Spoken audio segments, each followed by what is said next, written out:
সংস্কার একটি চলমান প্রক্রিয়া।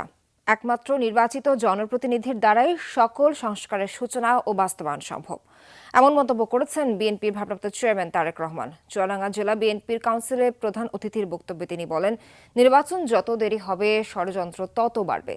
আর বিএনপি মহাসচিব শঙ্কা প্রকাশ করে বলেন, কেউ কেউ আছেন যারা নির্বাচন চায় না।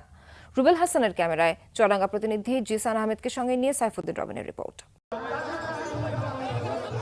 জাতীয় সঙ্গীতের সঙ্গে জাতীয় ও দলীয় পতাকা উত্তোলনের মধ্য দিয়ে আনুষ্ঠানিক উদ্বোধন হয় সীমান্তবর্তী চুয়াডাঙ্গা জেলা বিএনপির দ্বিবার্ষিক সম্মেলনের। দীর্ঘদিন প্রকাশ্যে এমন কাউন্সিল করার সুযোগ হয়নি বিএনপির। পরিবর্তিত পরিস্থিতিতে দীর্ঘ 14 বছর পর চুয়াডাঙ্গা টাউন ফুটবল মাঠে জেলা বিএনপির দ্বিবার্ষিক এই সম্মেলন।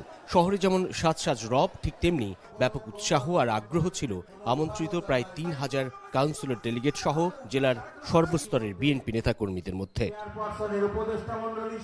কাউন্সিলের উদ্বোধক হিসেবে যোগ দিয়ে বিএনপি মহাসচিব মির্জা ফখরুল ইসলাম আলমগীর বলেন, সংস্কারের আগে নির্বাচন নয় বলে হুমকি দেয়া হচ্ছে, কিন্তু সংস্কার বাস্তবায়নে নির্বাচনে এই সংস্কারগুলো করার পরে তাকে সাস্টেইনেবল করতে হলে কার সমর্থন লাগবে? মানুষের সমর্থন লাগবে, জনগণের সমর্থন লাগবে, তাই না? জনগণের সমর্থন আমরা কোথায় দেখতে পাবো? একমাত্র একটা সুষ্ঠু, অবাধ, নিরপেক্ষ নির্বাচনের মধ্য দিয়ে যদি একটি পার্লামেন্ট গঠিত হয়, সেই পার্লামেন্টের মাধ্যমে আমি তাদের প্রতিনিধিত্ব পাবো। প্রান্তের এই জেলার গুরুত্বপূর্ণ কাউন্সিলের প্রধান আকর্ষণ বিএনপির ভারপ্রাপ্ত চেয়ারম্যান তারেক রহমান তার বক্তব্যে তুলে ধরেন নির্বাচনে গুরুত্ব। বলেন, জনগণের ক্ষমতা জনগণের কাছে হস্তান্তর করতে নির্বাচন প্রয়োজন।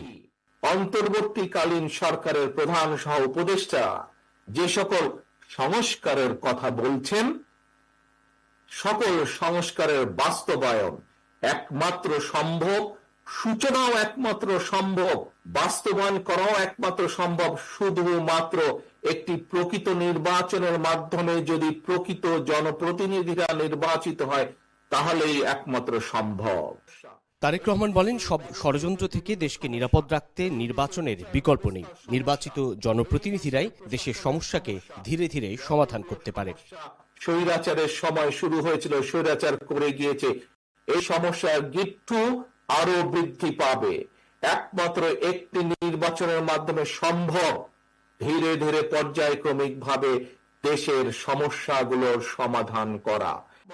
বিএনপির ভারপ্রাপ্ত চেয়ারম্যান বলেন, স্বৈরাচার পতনের পর বিএনপিকে নিয়ে মানুষের প্রত্যাশা বেড়েছে। দায়িত্ব নিতে হলে দায়িত্বশীলভাবে নিজেদের গড়ে তুলতে নেতাকর্মীদের নির্দেশ দেন তারেক রহমান। অবশ্যই দরকার প্রকৃত বিএনপির 3 অঙ্গ সংগঠনের দেশজুড়ে যৌথ সম্মেলন কিংবা দলের বিভাগীয় প্রশিক্ষণ কর্মশালা অথবা চুয়াডাঙ্গা জেলা বিএনপির এই কাউন্সিলের মতো কাউন্সিল বিএনপিকে আধুনিক এবং যুগোপযোগী হিসেবেই পরিচিত করবে এমন প্রত্যাশা দলটি। সে সঙ্গে গণতান্ত্রিক প্রক্রিয়ায় রাজনৈতিক দলের নেতৃত্ব নির্বাচনকে ইতিবাচক হিসেবেও দেখছেন সকলে। সাইফুদ্দিন রবিন, যমুনা নিউজ, চুয়াডাঙ্গা।